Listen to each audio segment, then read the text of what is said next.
All right, so not the cleanest property, but trying to grit all this mud area when we walk over to the truck. So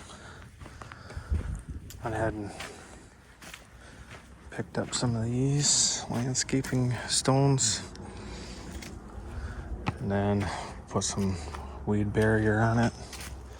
Probably go 36 inches or whatever is most presentable because the deck kind of overlaps a little bit. But yeah, so this is a little before, and show you the after here in a little bit. So I'll pick this one off Amazon. It's probably not the best quality. It was the cheapest, and not looking for perfection, just for it to work. So a little bit longer than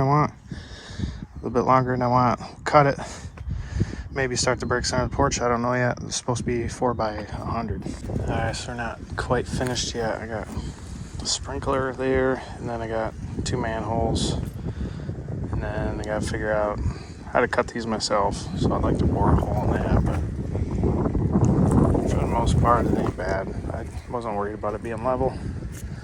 Kind of tapers off here. There's a lot of water through here, but probably pack some of these down. Supposed to use sand on them, and then put them on there, and then tap them down. Use a level. Here, I'm not too worried. We're just trying to keep the mud out. It's really muddy through here every time it rains, but I don't think it turned out too bad. It's a lot better, but I do need to finish here. I didn't have any way to cut the other one, and I offset these intentionally 6 inches. So I forgot there's a middle runner there. So I was gonna slide the brick under it, but I might end up just notching that out and then putting a whole one under there. But for now, it works. But anyway,